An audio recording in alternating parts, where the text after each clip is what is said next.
चलिए देखिए भाई, आप लोग यूपी ट्रिपल एससी पेट, ठीक है ना, आयोग का जो भी पेट की परीक्षा होती है उसमें आपसे सनराइज करियर एकेडमी चित्रकूट की तरफ से आप सभी मित्रों का हार्दिक स्वागत एवं अभिनंदन है।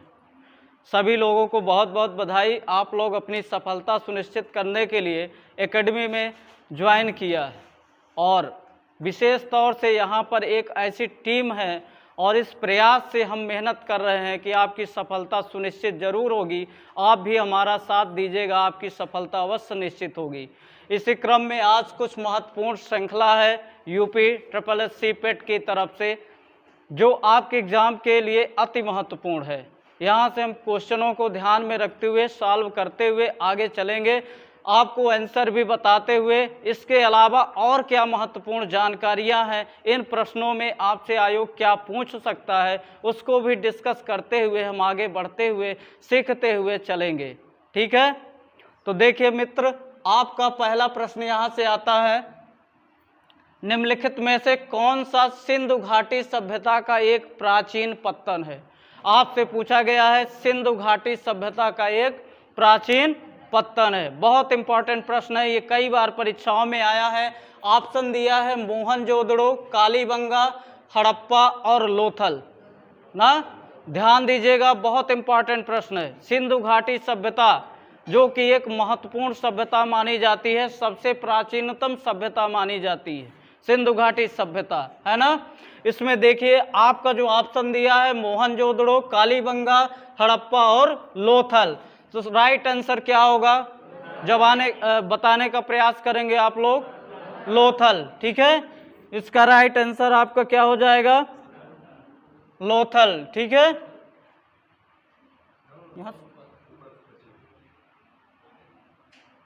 इसका राइट आंसर आपका क्या है, लोथल। ठीक है ना, पहले का आंसर राइट है, लोथल। अब देखिए यह सिंधु सभ्यता बहुत महत्वपूर्ण सभ्यता मानी गई है हमारे सबसे प्राचीनतम सभ्यता में ना।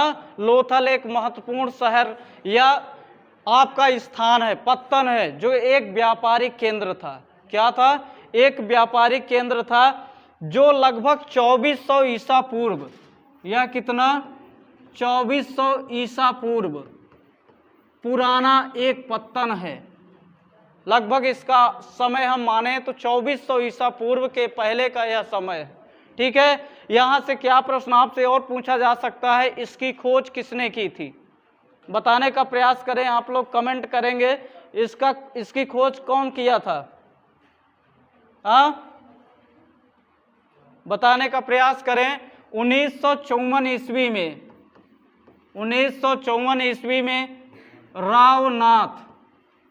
रावनाथ नामक व्यक्ति ने इस सभ्यता की या इस बंदरगाह की खोज की थी। यह कहाँ पड़ता है, आपके गुजरात राज्य में। कहाँ पड़ता है, यहाँ से पूछा जा सकता है लोथल कहाँ स्थित है, गुजरात में। ठीक है, कितना वर्ष पुराना है, 2400 ईसा पूर्व पुराना है ना। यहाँ से क्या होता था, एक व्यापारिक केंद्र है, यह क्या है, व्यापारिक केंद्र था जहां से मोती जवाहरात। अगला प्रश्न देखिए, आप ध्यान रखिएगा, यहां से क्या क्या आपके व्यापारिक केंद्र में क्या क्या होता था, मोती इंपॉर्टेंट है, क्या क्या था, मोती, जवाहरात ना, ये सभी कहाँ भेजे जाते थे, अफ्रीका में भेजे जाते थे। कहाँ भेजे जाते थे, अफ्रीका महाद्वीप में भेजे जाते थे। आ गया समझ में। लोथल से क्या प्रश्न बन सकता है, 2400 ईसा पूर्व का यह एक बंदरगाह था, इतना समय है इसका। 1954 में रावनाथ ने इसकी खोज की थी और यहाँ से गुजरात प्रांत में यह स्थित है। मोती, हीरे, जवाहरात का व्यापारिक केंद्र था। कहाँ भेजा जाता था, अफ्रीका में भेजा जाता था। ठीक है, अगला प्रश्न देखिए, दिया गया है, आपसे पूछा गया है, सिंचाई के लिए 16 मील लंबी चोल झील का निर्माण किसने कराया। चोल झील का निर्माण किसने कराया ना, 16 मील लंबी चोल झील का निर्माण। ऑप्शन दिया है अधिराज, राजेंद्र प्रथम, राजराज प्रथम और इनमें से कोई नहीं। बताइएगा मित्र किसने दिया है इसको? राजेंद्र प्रथम ने ना। इसका राइट आंसर क्या हो जाएगा? राजेंद्र प्रथम। चोल साम्राज्य एक सिंचाई व्यवस्था का प्रमुख केंद्र था। क्या था? चोल साम्राज्य, जो आपका ये राजेंद्र प्रथम है, ये चोल साम्राज्य से थे। किससे थे? चोल वंश थे या चोल साम्राज्य से। यह सिंचाई व्यवस्था का एक प्रमुख केंद्र था। क्या था? सिंचाई व्यवस्था का एक प्रमुख केंद्र, सिंचाई व्यवस्था का एक प्रमुख केंद्र माना जाता था ना। यहाँ से इन्होंने, जो राजेंद्र प्रथम है, बंगाल विजय के दौरान, आपसे पूछ सकता है बंगाल विजय के दौरान राजेंद्र प्रथम ने किस झील का निर्माण करवाया? चोल झील का निर्माण करवाया ना। क्या प्रश्न बन सकता है?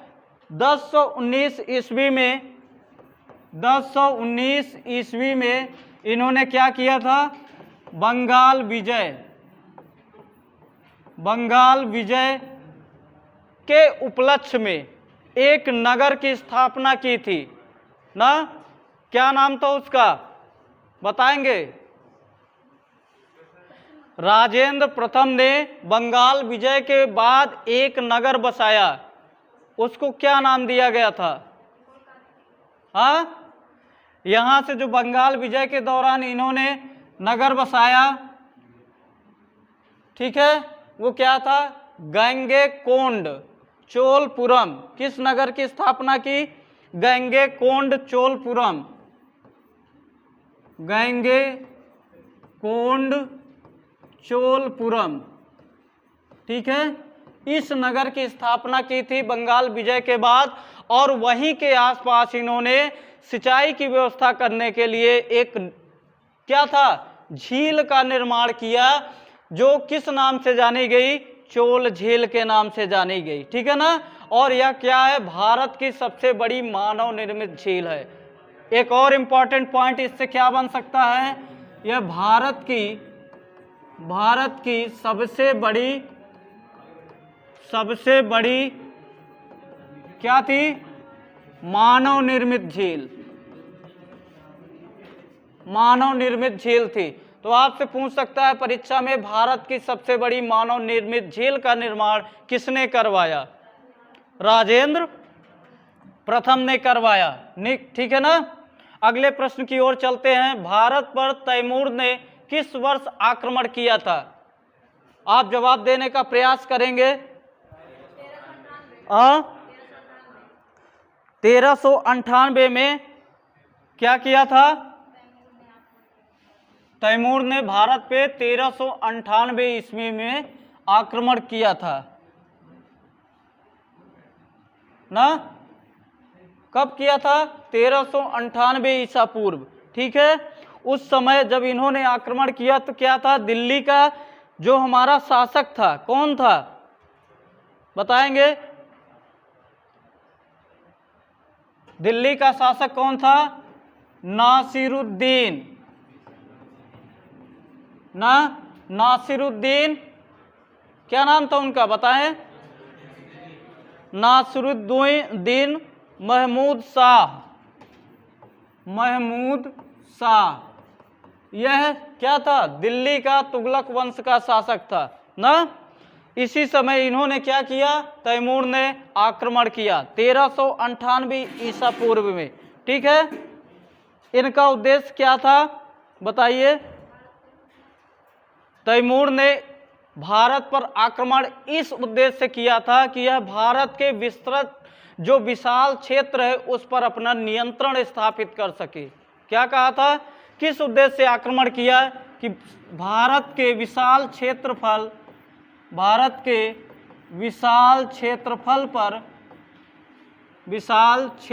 पर नियंत्रण स्थापित करना, नियंत्रण स्थापित करना।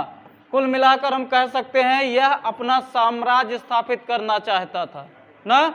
इसी उद्देश्य से 1398 ईस्वी में आक्रमण किया गया। उस समय दिल्ली का हमारा शासक कौन था? तुगलक वंश का नासिरुद्दीन महमूद शाह। ठीक है, अगले प्रश्न की ओर हम चलते हैं। आपका अगला प्रश्न क्या कह रहा है, जो कि बहुत इंपॉर्टेंट है, कई बार परीक्षाओं में आया है, बताने का प्रयास करेंगे।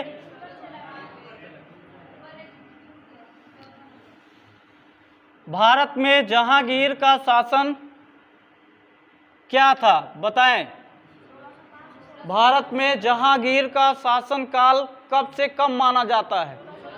1605 से 1627 ऑप्शन में है, 1627 से 1658 है। ठीक है, तीसरा प्रश्न है 1658 से 1707 और 1707 से 1748 ईस्वी। सही जवाब देने का प्रयास करिए आप लोग। ए नंबर 1605 से 1627 ईसा पूर्व। बहुत बढ़िया, बहुत अच्छा, आप सभी का आंसर आ रहा है। देखिए, अकबर की मृत्यु के पश्चात ना, अकबर की मृत्यु के पश्चात, अकबर की मृत्यु के पश्चात शासन पर कौन बैठा? जहांगीर। क्या समय था? 1605 से 1627 ईसा पूर्व, है ना। उसने या जहांगीर के शासन काल में कुछ ब्रिटिश अधिकारी आए जो महत्वपूर्ण भूमिका के रूप में थे। उनका नाम बताने का प्रयास करें आप लोग, कौन कौन से थे? हाँ, ब्रिटिश अधिकारी विलियम हॉकिंस और, बताएं, विलियम हॉकिंस तथा सर टॉमस रो ना। इसी के शासन काल में दो ब्रिटिश अधिकारी, कौन कौन से ब्रिटिश अधिकारी, ये भी प्रश्न पूछ सकता है आपसे। William Hawkins, William Hawkins, Hawkins, ठीक है, और सर टॉमस रो। दूसरा क्या नाम था? Sir Thomas Roe. इन्होंने महत्वपूर्ण भूमिका निभाई किसके शासनकाल में? जहांगीर के शासनकाल में। आपसे प्रश्न बन सकता है, अकबर की मृत्यु के पश्चात राजगद्दी पर कौन सा बैठा या किसने उत्तराधिकारी का पदभार ग्रहण किया? जहांगीर ने। ठीक है, कई बार यह प्रश्न आया है, जहांगीर का शासनकाल कब से कब माना गया है। वेरी इंपॉर्टेंट प्रश्न। ठीक, अब देखिए हम अगले प्रश्न की ओर चलते हैं। आपका अगला प्रश्न कहता है, वास्को डी गामा किस वर्ष कालीकट में उतरा? बताइए, वास्को डी गामा कालीकट कब पहुंचा? 1498, 1234, 1661, 1394 और 1498 ईस्वी। बताने का प्रयास करेंगे कब पहुंचा था। हाँ, देखिए कब पहुंचा। 20 मई, वह कौन सी डेट थी? 20 मई 1498 वास्को डी गामा कहाँ पहुंचा? कालीकट। यह कहाँ स्थित है कालीकट? केरल में ना, भारत के केरल राज्य में कालीकट नाम का एक स्थान है। यहीं पर क्या था? वास्को डी गामा पहुंचा था ना। आ रहा समझ में? अगला प्रश्न आपसे क्या पूछा गया है? श्रीरंगपट्टनम की लड़ाई में अंग्रेजों ने किसे पराजित किया? बताइए, वेरी इंपॉर्टेंट प्रश्न। टीपू सुल्तान। देखिए दिया, हैदर अली, पेशवा माधवराव और टीपू सुल्तान, पेशवा बाजीराव प्रथम। ठीक है, सभी लोग आंसर देने का प्रयास करेंगे। बताइए, आपका राइट जवाब क्या है? टीपू सुल्तान ना। देखिए, जो श्रीरंगपट्टनम की लड़ाई में अंग्रेज लड़े थे वो किसके बीच था? टीपू सुल्तान। और इसी समय जब इन्होंने आक्रमण किया तो आपका एक मराठा युद्ध आपने सुना होगा ना, नाम सुना होगा। उस समय क्या चल रहा था? आंग्ल मैसूर युद्ध, जिसे हम आंग्ल मैसूर युद्ध के नाम से जानते हैं ना, किसके बीच लड़ा गया? अंग्रेजों और टीपू सुल्तान के बीच लड़ा गया। कब लड़ा गया था बताएं? 1798 से 99 ना। ये कौन था, कब था? चतुर्थ आंग्ल मैसूर युद्ध, चतुर्थ आंग्ल मैसूर युद्ध। ठीक, किसके बीच लड़ा गया? अंग्रेजों और टीपू सुल्तान के बीच। तो यह भी प्रश्न पूछ सकता है, चतुर्थ मैसूर या आंग्ल मैसूर युद्ध किन के बीच लड़ा गया? ठीक, इंपॉर्टेंट सवाल बन सकता है। चलिए अगले प्रश्न की ओर चलते हैं हम। अगला प्रश्न आपसे कह रहा है 1917 का सत्याग्रह महात्मा गांधी का पहला सत्याग्रह था और भारतीय स्वतंत्रता आंदोलन में एक बड़ा विद्रोह था। बताएं, महात्मा गांधी का पहला ना पूछा गया है सत्याग्रह। ऑप्शन दिया है खेड़ा, भारत छोड़ो, नागरिक अवज्ञा और चंपारण। बताइए कौन सा था ना? हाँ, पहला इन्होंने क्या था, जो प्रथम सत्याग्रह था वो आपका राइट जवाब चंपारण सत्याग्रह। कब किया गया था बताएं? 1917 ईस्वी में ना, सन 1917 में इन्होंने चंपारण सत्याग्रह किया, जो प्रथम सत्याग्रह था महात्मा गांधी जी का, और यह एक भारतीय स्वतंत्रता आंदोलन में प्रमुख स्थान के रूप में अपनी भूमिका को सुनिश्चित किया ना। एक क्या था, भारतीय स्वतंत्रता आंदोलन में, स्वतंत्रता आंदोलन का एक महत्वपूर्ण क्या था, परिणाम था ना, परिणाम था। यहीं से देखिए स्वतंत्रता आंदोलन के लिए हमारे देश में इनके नेतृत्व में लोग क्या करते थे, आपस में इकट्ठा होने लगे थे ना, विद्रोह की भावना उत्पन्न होने लगी थी। चंपारण सत्या जो महात्मा गांधी द्वारा प्रथम सत्याग्रह था ना, इस दौरान क्या था, गांधी जी को आपसे पूछा जाता है चंपारण सत्याग्रह के दौरान महात्मा गांधी की भेंट हुई। किन किन महापुरुषों से महात्मा गांधी की भेंट हुई? बताएं, बताने का प्रयास करेंगे। कौन कौन से लोग थे? देखिए कौन कौन से व्यक्ति थे। राजेंद्र प्रसाद, इनका नाम याद रखिएगा, राजेंद्र प्रसाद, जेबी कृपलानी ना, और जो थे अनुग्रह नारायण सिंह, अनुग्रह नारायण सिंह। इन तीन लोगों की मुलाकात किससे होती है? महात्मा गांधी जी से होती है। किस आंदोलन में होती है? किस सत्याग्रह में? चंपारण सत्याग्रह में। क्लियर है? चलें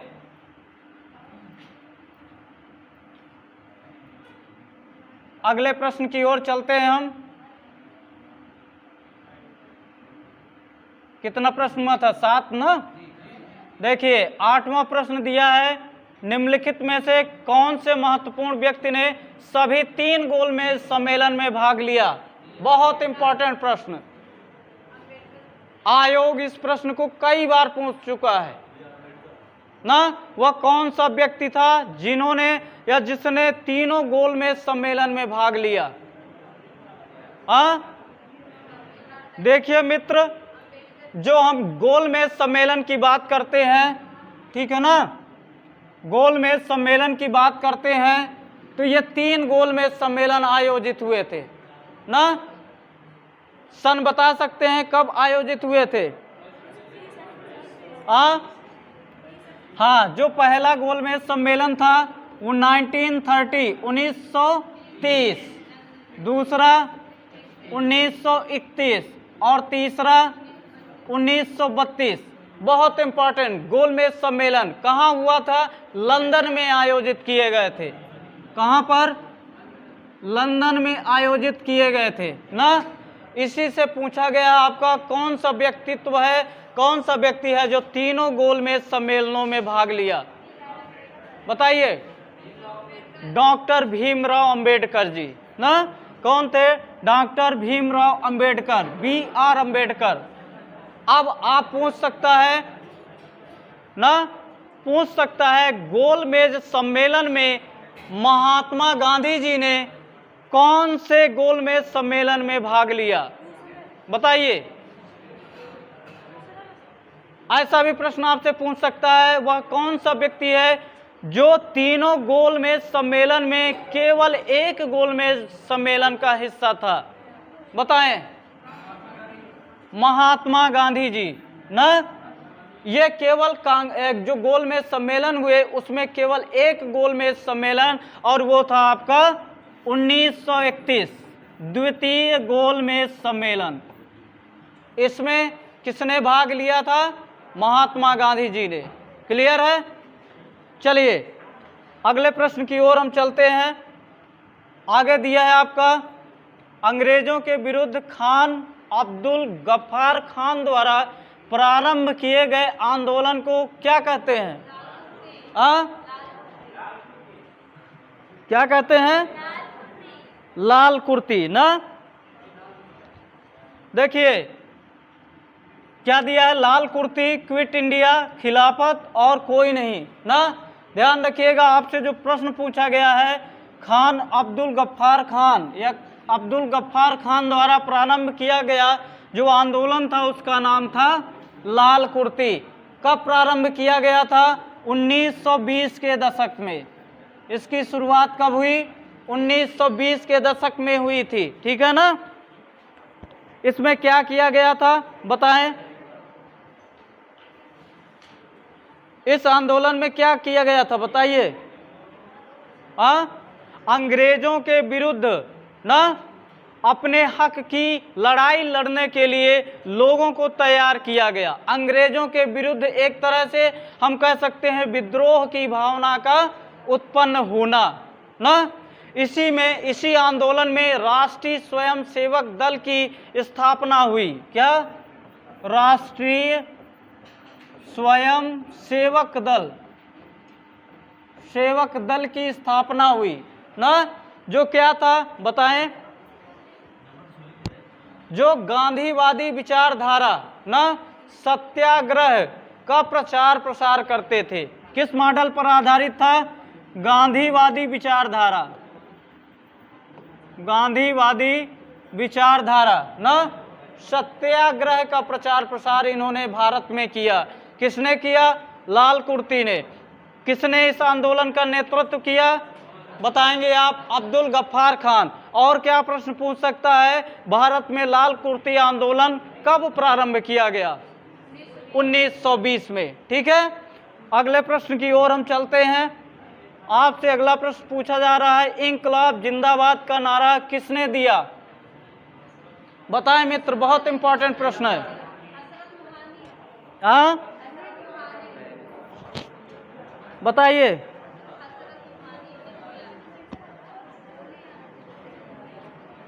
देखिए इसमें आपका ऑप्शन दिया है, ये इंपॉर्टेंट प्रश्न है, आयोग इस प्रश्न को पूछ सकता है। ध्यान रखिएगा, ये बहुत इंपॉर्टेंट प्रश्न है ना। भारत इंकलाब जिंदाबाद का नारा किसने दिया था? यहाँ ऑप्शन दिया चंद्रशेखर आजाद, महात्मा गांधी, हजरत मोहानी और लोकमान्य तिलक ना। ध्यान दीजिएगा, भारत में क्रांतिकारी दलों का जो संगठन था उसी में से सन 1921 में, कब? सन 1921 में एक व्यक्ति थे जिन्होंने पहली बार इंकलाब जिंदाबाद का नारा दिया था। उनका नाम था हजरत मोहानी। क्या नाम था? हजरत मोहानी, ठीक है। ये एक क्या थे? प्रसिद्ध स्वतंत्रता सेनानी थे तथा उर्दू शायर भी थे। ध्यान रखिएगा, और इनसे प्रश्न बन सकता है, यह क्या थे? उर्दू शायर थे, प्रसिद्ध स्वतंत्रता सेनानी तथा एक महत्वपूर्ण या प्रसिद्ध उर्दू शायर थे, ठीक है। अगले प्रश्न की ओर चलते हैं। किस आंदोलन के लिए महात्मा गांधी द्वारा करो या मरो का नारा दिया गया? बताएं भाई। पूर्ण स्वराज, भारत छोड़ो आंदोलन, दांडी मार्च और खिलाफत आंदोलन। यह भी प्रश्न बहुत इंपॉर्टेंट है, इसको भी आप गोला लगा लीजिएगा ना। महात्मा गांधी ने करो मरो का नारा, आपसे सीधे सवाल आता है, सवाल पूछा जाता है कौन सा आंदोलन था जिसमें महात्मा गांधी ने करो या मरो का नारा दिया? बताइए। भारत छोड़ो आंदोलन। बहुत बढ़िया ना। कब? 8 अगस्त 1942। 8 अगस्त 1942 कहाँ पर हुआ था? मुंबई के ग्वालियर टैंक मैदान से शुरू हुआ था ना। मुंबई के ग्वालियर टैंक मैदान से प्रारंभ हुआ था। 8 अगस्त 1942 की तिथि थी, तभी उन्होंने क्या नारा दिया? करो या मरो का नारा दिया था। ठीक है।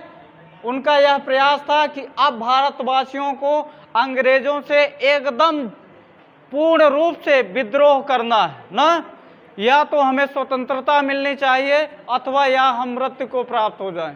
भारत को स्वतंत्र करने के लिए या कराने के लिए हम पूर्णतः अपने आप को न्यौछावर कर दें। इन्होंने कहा अब वह समय आ गया है कि आप या तो स्वतंत्र करवाएं देश को या अपने प्राणों की आहुति देना पड़े तो भी हम देने के लिए तैयार हैं। आगे चलते हैं नेक्स्ट पॉइंट पर। आजाद हिंद फौज किसके नेतृत्व में लड़ी गई? बताइए भैया। आपसे बहुत इंपॉर्टेंट प्रश्न पूछा गया है। आजाद हिंद फौज ना किसके नेतृत्व में लड़ी गई? सुभाष चंद्र बोस। कब? 1943 में, जुलाई 1943। सन भी पूछ सकता है। आजाद हिंद फौज की स्थापना किसने की? बताइए। हाँ, जुलाई 1943 ना। कहां पर पहुंचे थे? बताइए। 1943 में सुभाष चंद्र बोस, जुलाई 1943 में यह जर्मनी से सिंगापुर आए थे। कहां पर? जर्मनी से सिंगापुर आए थे ना। यह भी प्रश्न आपसे परीक्षा में पूछ सकता है। और ये जो एग्जैक्ट डेट थी वो 4 जुलाई 1943।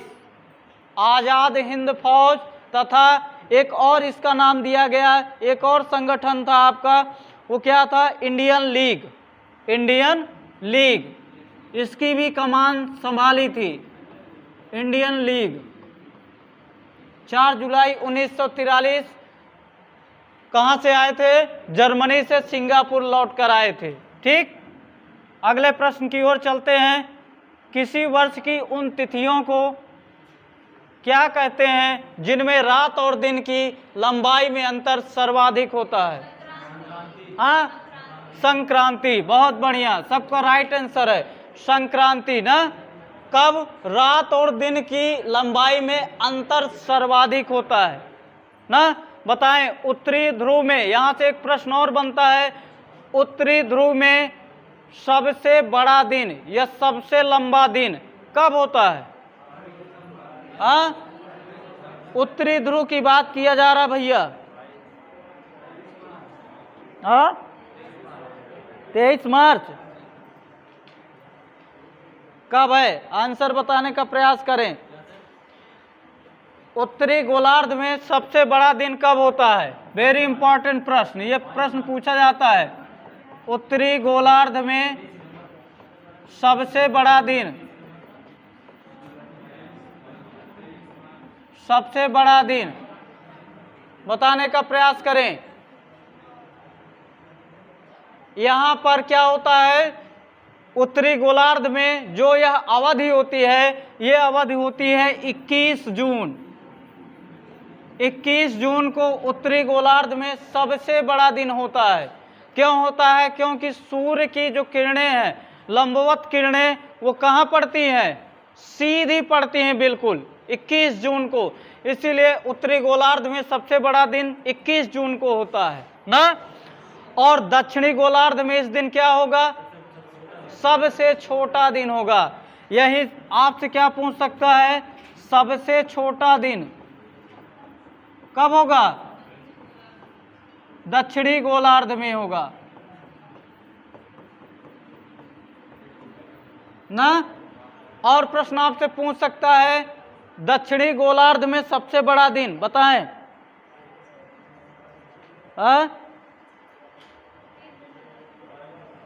बताइए, अगर हमने आपसे कहा कि रात और दिन की लंबाई में सबसे अंतर को हम संक्रांति कहते हैं, और आपसे प्रश्न पूछता है जो 21 जून है इसी को हम कर्क संक्रांति भी कहते हैं।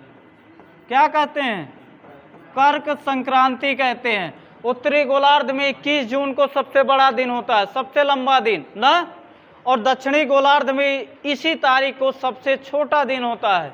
और आपसे एक प्रश्न पूछ सकता है मकर संक्रांति कब होती है ना। यहीं से आपसे पूछ सकता है दक्षिणी गोलार्ध में सबसे बड़ा दिन, दक्षिणी गोलार्ध में सबसे बड़ा दिन बताएंगे। बड़ा दिन बताएं भैया, सभी लोग बताने का प्रयास करिएगा। 22 दिसंबर, ठीक, 22 दिसंबर को दक्षिणी गोलार्ध में सूर्य की लंबवत किरणें पड़ती हैं और जिसके कारण सबसे बड़ा दिन होता है। अब इसी को अपोजिट कर दीजिए तो 22 दिसंबर को उत्तरी गोलार्ध में सबसे छोटा दिन हो जाएगा। ठीक, कहने का मतलब है उत्तरी गोलार्ध में 21 जून को सबसे लंबा दिन, तो दक्षिणी गोलार्ध में वही दिन सबसे छोटा हो जाएगा। और दक्षिणी गोलार्ध में सबसे लंबा दिन पूछे तो 22 दिसंबर होगा, और इसका रिवर्स कर दीजिए, यही उत्तरी गोलार्ध में सबसे छोटा दिन हो जाएगा। क्लियर है? आ रहा समझ में? अब चलिए हम आगे के प्रश्नों की चर्चा करते हैं।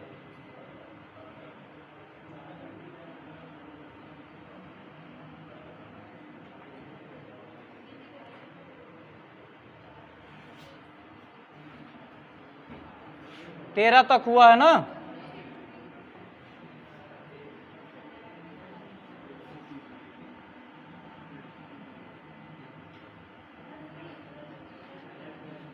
आगे का प्रश्न कैसे नहीं आ रहा? हाँ,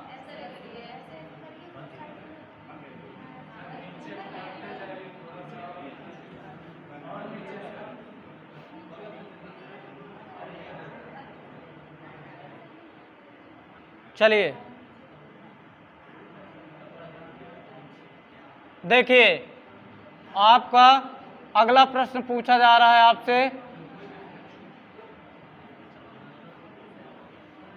14 नंबर का प्रश्न है ना, और छोटा कर दें? चलिए, अब सही है।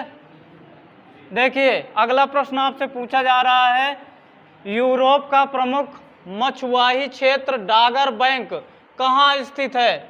बताने का प्रयास करेंगे भैया। हाँ, डागर बैंक कहाँ है? ये आपका ऑप्शन दिया है बाल्टिक सागर, इंग्लिश चैनल, उत्तरी सागर और नॉर्वे सागर ना। ये ध्यान रखिएगा, इंग्लैंड से 100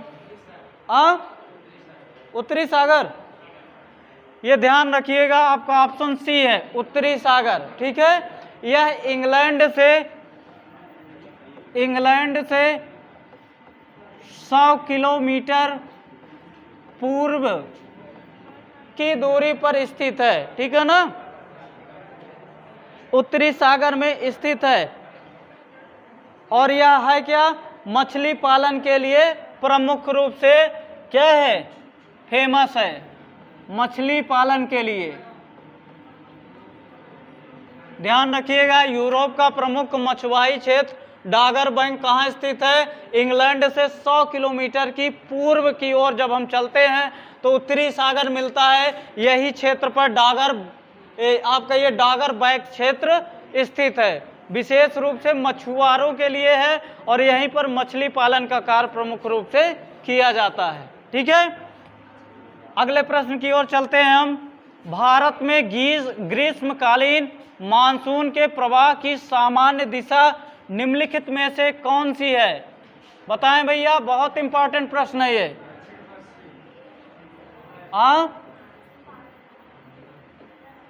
बहुत इंपॉर्टेंट प्रश्न है, कई बार परीक्षा में आया है यह प्रश्न। बताइए। आपका ऑप्शन दिया दक्षिण से उत्तर, दक्षिण पूर्व से दक्षिण उत्तर, दक्षिण पश्चिम से दक्षिण पूर्व और दक्षिण पश्चिम से उत्तर पूर्व। आप लोग बताने का प्रयास करिएगा।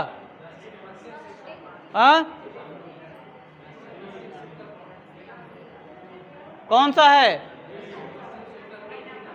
देखिएगा, इसका राइट जवाब आपका दक्षिण पश्चिम से उत्तर पूर्व की ओर। ठीक है। हमारे भारत में मानसून दो प्रकार के पाए जाते हैं ना, एक ग्रीष्मकालीन मानसून और दूसरा शीतकालीन। कितने पाए जाते हैं? दो प्रकार के, ग्रीष्मकालीन और शीतकालीन। शीतकालीन, ठीक। अब बताइए, ग्रीष्मकालीन को हम किस नाम से जानते हैं? दक्षिण पश्चिम से उत्तर पूर्व की ओर ना। आपसे पूछ सकता है शीतकालीन मानसून। बताइए। शीतकालीन, लौटता हुआ मानसून। जो आपका शीतकालीन मानसून है वो लौटता हुआ मानसून भी कहते हैं। इसी को क्या कहते हैं? लौटता हुआ मानसून। लौटता हुआ मानसून, ठीक है। ये बताइए, इसको क्या नाम दिया जाता है? उत्तर से दक्षिण की ओर। जो दक्षिण, ये आपका शीतकालीन है, ये उत्तरी पूर्वी मानसून के नाम से जाना जाता है। ध्यान रखिएगा, प्रश्न में आपसे ग्रीष्मकालीन पूछा है, अगर आपसे प्रश्न में शीतकालीन दे दिया जाए तो आप क्या लगाएंगे? उत्तरी पूर्वी मानसून, लौटता हुआ मानसून। ठीक है। अगले प्रश्न पर चलते हैं। आपका अगला प्रश्न है, कौन सी नदी यमुना से नहीं मिलती है? वेरी इंपॉर्टेंट, बहुत बार प्रश्न आया है। यमुना की सहायक नदी है ना। आपसे सीधा प्रश्न पूछ सकता है, यमुना की सहायक नदी है। प्रश्न आया है आपसे कि कौन सी नदी यमुना से नहीं मिलती, मतलब यमुना की सहायक नहीं है ना। देखिए, ऑप्शन दिया है केन, बेतवा, चंबल, और एक ऑप्शन आपका दिया है सोन नदी ना। तो ध्यान रखिएगा, सोन नदी यमुना की सहायक नदी नहीं है। प्रश्न में आपसे इस प्रकार भी पूछ सकता है कि कौन सी नदी यमुना की सहायक नदी है ना। कोई भी पूछ सकता है, यही नहीं है, ये तीनों नदियां इसकी सहायक नदियां हैं। क्या है? सहायक नदियां हैं। ये किस भागों में मिलती हैं? बताइए।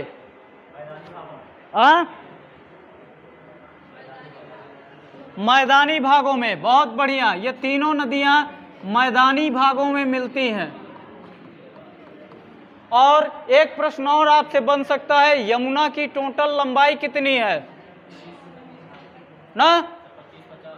आपसे प्रश्न बन सकता है, यमुना की कुल कितनी लंबाई है? यमुना नदी की संपूर्ण लंबाई है। ध्यान रखिएगा मित्र, यहां से 1384 किलोमीटर। और प्रश्न बन सकता है, यमुना की संपूर्ण लंबाई है 1384 किलोमीटर ना। एक प्रश्न जो सबसे अधिक बार प्रश्न आया है, भारत की जो गंगा नदी है उसकी लंबाई कितनी है? बेहद इंपॉर्टेंट, कई बार आपसे पूछा गया है। गंगा नदी की संपूर्ण लंबाई है 2525 किलोमीटर ना। 2525 किलोमीटर, बेहद इंपॉर्टेंट। क्लियर है? इन प्रश्नों को भी आप ध्यान रखिएगा, आपसे एग्जाम में प्रश्न पूछे जा सकते हैं। अगला प्रश्न देखिए, भारत का सर्वाधिक लंबा राष्ट्रीय राजमार्ग है कौन है भैया? NH कौन सा है? नेशनल हाईवे 44 ना। भारत का सबसे लंबा राष्ट्रीय मार्ग कौन सा है? National highway 44। ये क्या करता है, कहां से क्या किसको मिलाता है? आपके भारत को उत्तर में ना, उत्तर से श्रीनगर को कहां से जोड़ता है? दक्षिण में किससे जोड़ता है? कन्याकुमारी से। बताइए, कन्याकुमारी को जोड़ता है।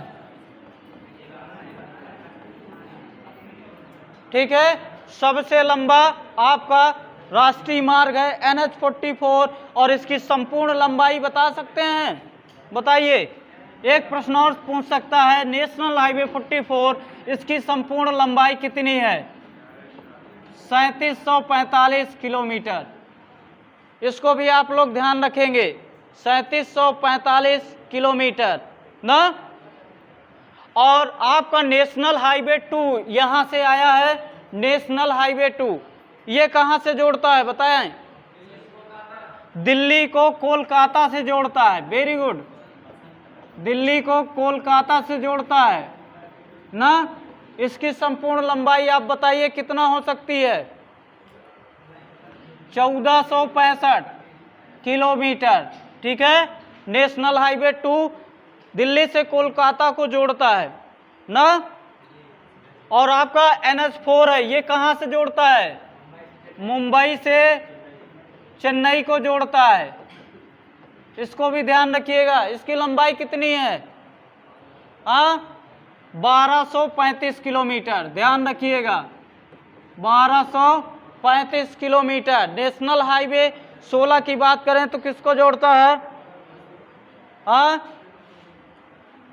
पश्चिम बंगाल को तमिलनाडु से, पश्चिम बंगाल को तमिलनाडु से जोड़ता है। इसकी संपूर्ण लंबाई बताएंगे? बताइए कितना है संपूर्ण लंबाई इसकी? 1711 किलोमीटर। चारों प्रश्न बेहद इंपॉर्टेंट हैं। आपसे नेशनल हाईवे 44 का जिक्र किया गया है। ध्यान रखिएगा, विकल्प में आए हुए सभी नेशनल हाईवे की चर्चा हमने कर दिया है। कोई भी प्रश्न आपसे पूछ सकता है और ये बेहद इंपॉर्टेंट प्रश्न है आपके यूपी SSSC पेट के लिए। अगले प्रश्न की ओर चलते हैं। राष्ट्रीय आय को प्रायः कहा जाता है? बताइए भैया, राष्ट्रीय आय को प्रायः कहा जाता है? बाजार मूल्य पर शुद्ध घरेलू उत्पाद, साधन लागत पर सकल राष्ट्रीय उत्पाद, बाजार मूल्य पर शुद्ध राष्ट्रीय उत्पाद, साधन लागत पर शुद्ध राष्ट्रीय उत्पाद। बताएं। हाँ, इसका आपका जो राइट आंसर है वो आपका डी हो जाएगा। ठीक है, राइट आंसर आपका डी। साधन लागत पर शुद्ध राष्ट्रीय उत्पाद को ही हम क्या कहते हैं? बताएंगे, राष्ट्रीय आय का वो राष्ट्रीय आय कहा जाता है ना।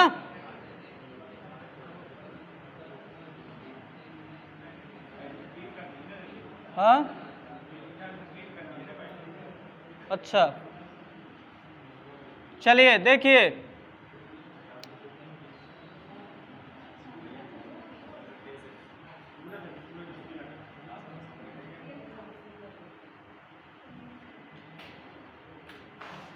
ठीक है ना। आपका कौन सा आंसर हो जाएगा? डी। क्लियर। अब अगले प्रश्न की ओर हम चलते हैं। ये क्या कर रहे सर?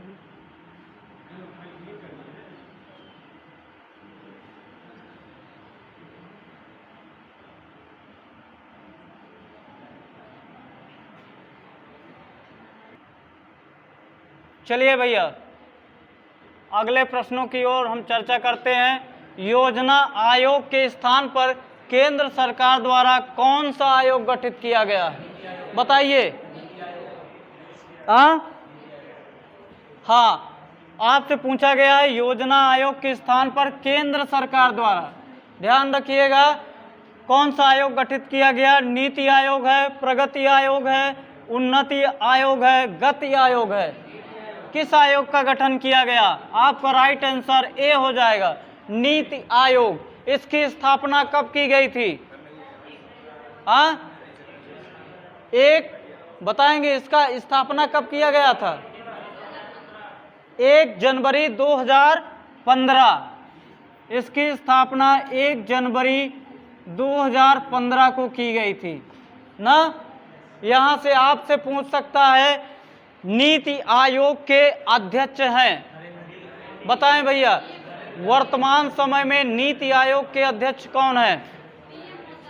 हाँ, जो नीति आयोग है आपका, इसके अध्यक्ष अगर पूछे जाएं तो ये ध्यान रखिएगा, अध्यक्ष में भारत के प्रधानमंत्री होते हैं। कौन है वर्तमान समय में? हाँ, श्री नरेंद्र मोदी जी ना, हमारे भारत के पीएम हैं, यही इस आयोग के अध्यक्ष हैं। क्लियर है? चलिए अगले प्रश्न की ओर हम चलते हैं। भारतीय खाद्य निगम की स्थापना कब की गई? बताइए। भारतीय खाद्य अधिनियम की भारतीय खाद्य निगम की स्थापना कब की गई? ऑप्शन है 5 जनवरी 1962, 14 जनवरी 1965, 25 जनवरी 1966, 1 जनवरी 1960। बताने का प्रयास करेंगे। हाँ, देखिए भारत के जो ये खाद्य निगम है, इसकी स्थापना की गई थी 14 जनवरी 1965 ना। आपका सही जवाब हो जाएगा 14 जनवरी 1965। क्लियर है? अगले प्रश्न की ओर चलते हैं। पीत क्रांति किससे संबंधित है? बताएं भैया, पीत क्रांति किससे संबंधित है? पीत क्रांति का मतलब समझ रहे हैं? इसी को हम पीली क्रांति के नाम से कहते हैं। पीली क्रांति के नाम से भी जानते हैं ना। ये क्या है? मुख्य रूप से आपका तिलहन उत्पादन किससे संबंधित है? तिलहन उत्पादन से ना। दुग्ध उत्पादन से कौन सी क्रांति जुड़ी है? बताएं। ये भी प्रश्न कई बार पूछा गया है आपसे। दुग्ध उत्पादन के लिए श्वेत क्रांति ना, श्वेत क्रांति।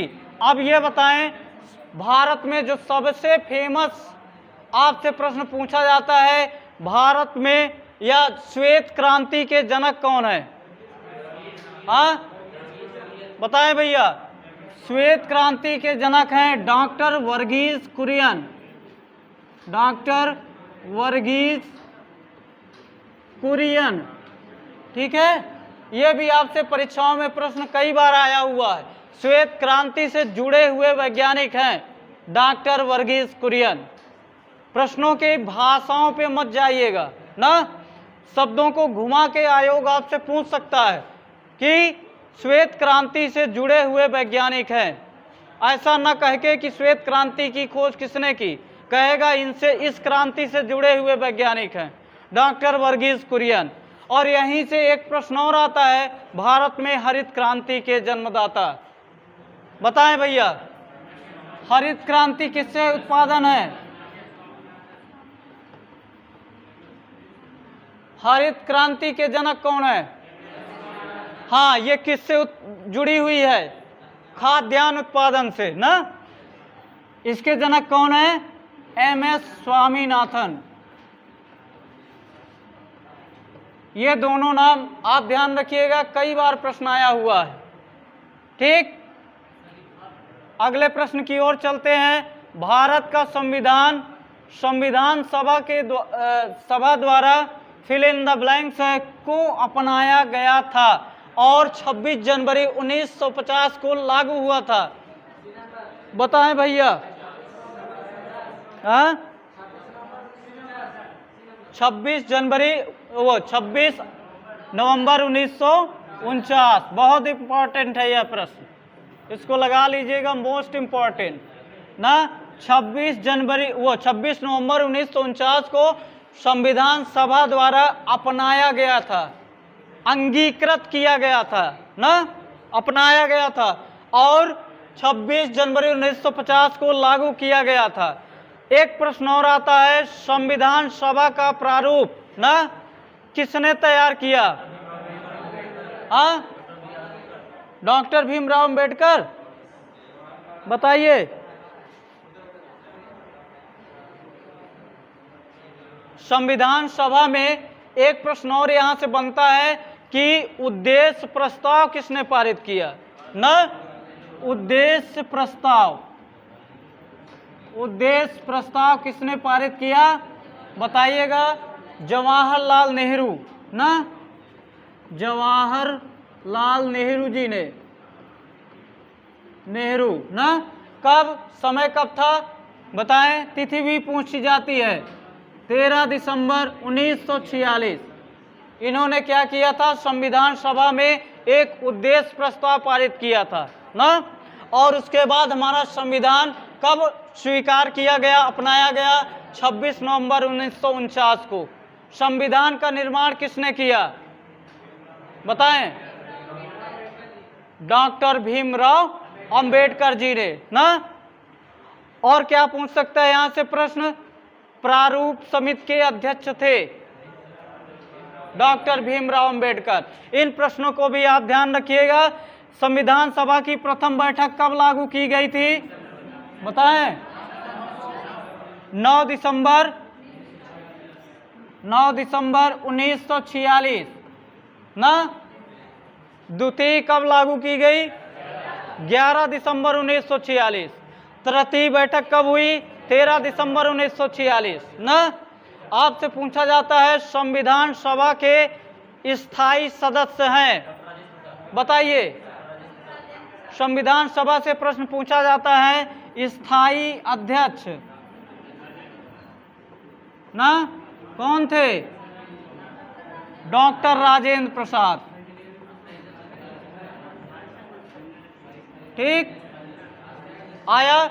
अस्थायी सदस्य किसे नियुक्त किया गया ना? डॉक्टर सच्चिदानंद सिन्हा, डॉक्टर सच्चिदानंद सिन्हा ना। ये क्या थे? संविधान सभा के अस्थायी अध्यक्ष थे। ध्यान रखिएगा, यह भी प्रश्न आया है कई बार। अस्थायी अध्यक्ष कौन थे? डॉक्टर सच्चिदानंद सिन्हा। स्थायी सदस्य राजेंद्र प्रसाद। चलिए अगले प्रश्न की ओर चलते हैं। आपका दिया है निम्नलिखित में से किसको संविधान की आत्मा के रूप में माना गया है? बताएं भैया। बहुत बढ़िया। ये कई बार प्रश्न आया है आपसे, परीक्षा में पूछा गया है। संविधान की आत्मा या संविधान की कुंजी ना, आत्मा कहें या संविधान की कुंजी कहें, संविधान की कुंजी किसे माना गया है? बताएं भैया। राज्य के नीति निर्देशक तत्व या राष्ट्रीय ध्वज, प्रस्तावना, मूल अधिकार? प्रस्तावना को माना गया है ना। ध्यान रखिएगा, बहुत इंपॉर्टेंट प्रश्न है। कुंजी कहे तो भी ध्यान रखिएगा क्या होगा? प्रस्तावना होगा ना। आगे चलते हैं। भारत के राष्ट्रपति अपना त्याग पत्र किसको संबोधित करते हैं? बताइए। भारत के मुख्य न्यायाधीश, प्रधानमंत्री, उपराष्ट्रपति, लोकसभा का अध्यक्ष? बताइए। हाँ, भारत के राष्ट्रपति अपना त्याग पत्र किसे देते हैं? बताइए। हाँ, उपराष्ट्रपति। बहुत बढ़िया। आपसे आर्टिकल भी पूछ सकता है। भारत के राष्ट्रपति किस अनुच्छेद के तहत अपना त्याग पत्र उपराष्ट्रपति को देते हैं? बताइए। तो ध्यान रखिएगा मित्र, आर्टिकल अनुच्छेद 56B, अनुच्छेद 56B के तहत भारत के राष्ट्रपति अपना त्याग पत्र उपराष्ट्रपति को देते हैं ना। और यहाँ से एक प्रश्न और बनता है, राष्ट्रपति को, ये तो स्वेच्छा से त्याग पत्र दे रहे हैं, राष्ट्रपति को महाभियोग के द्वारा हटाया जाता है किस अनुच्छेद के तहत? कई बार प्रश्न आया है। हाँ, भारत के राष्ट्रपति को कौन से अनुच्छेद के तहत महाभियोग द्वारा हटाया जा सकता है? अनुच्छेद 61 के तहत। यहाँ ध्यान रखिएगा, अनुच्छेद 61 के तहत महाभियोग की प्रक्रिया द्वारा राष्ट्रपति को हटाया जा सकता है ना।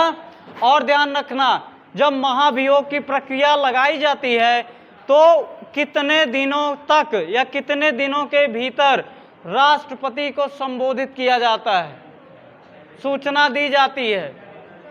महाभियोग की प्रक्रिया के कितने दिन पूर्व? हाँ, बहुत इंपॉर्टेंट है यह प्रश्न। महाभियोग के 14 दिन पूर्व ना, 14 दिन, इतने में जानकारी अवश्य उनको दी जाती है। क्लियर है? सभी लोगों को समझ में आ रहा ना? ये सारे प्रश्न आपके लिए इंपॉर्टेंट हैं जो कि आपकी परीक्षा में पूछे जा सकते हैं। अगले प्रश्न की ओर चलते हैं। संविधान के किस अनुच्छेद में चुनाव का उल्लेख किया गया है? बताएं भैया।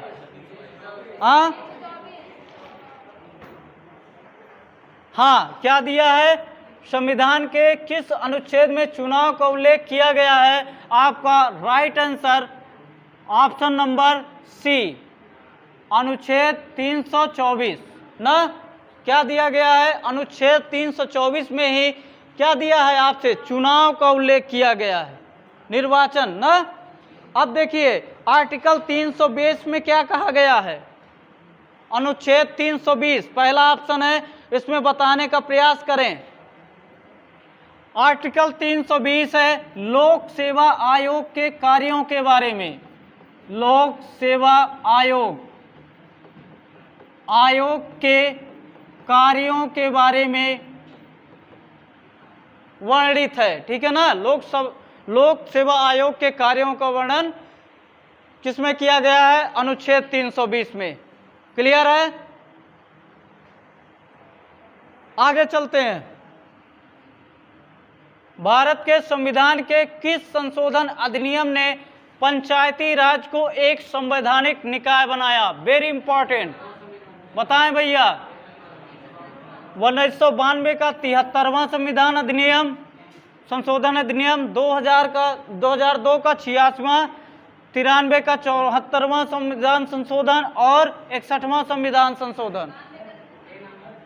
आपका राइट आंसर 73वां संविधान संशोधन ना। किससे संबंधित है? पंचायती राज से। और 74वां संविधान संशोधन नगर पालिका या नगर निकाय ना, नगर निकाय। ये भी कई बार प्रश्न आया हुआ है, इसको भी आप ध्यान रखेंगे। क्लियर है ना?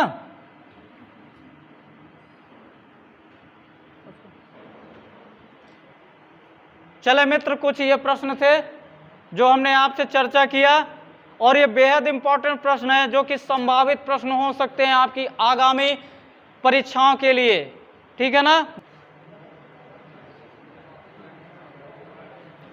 चलें भैया, देखें अगला प्रश्न आपका। कुछ क्वेश्चन रह गए थे, इसको भी करा देते हैं। आवेशित की गई एक वस्तु द्वारा किसी अन्य आवेशित की गई वस्तु अथवा आवेशित न की गई वस्तु पर लगाए गए बल को क्या कहते हैं? क्या कहते हैं भैया, बताएं। आपका यह साइंस से प्रश्न लिया गया है। विद्युत स्थैतिक बल कहते हैं ना।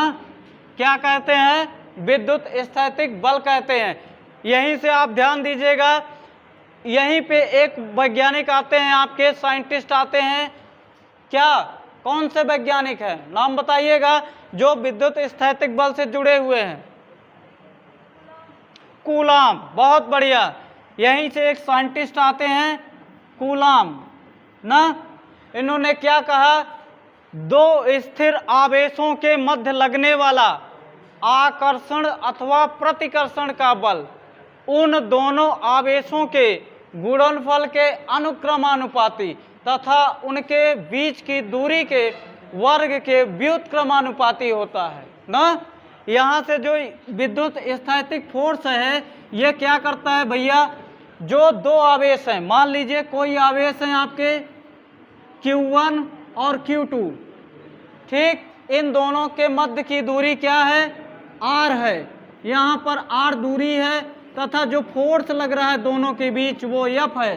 तो इन्होंने बताया दोनों बिंदुओं आवेशों के मध्य लगने वाला बल जो होगा वो आपका होगा F proportional to Q1 Q2 और F inversely proportional to 1/r², ना।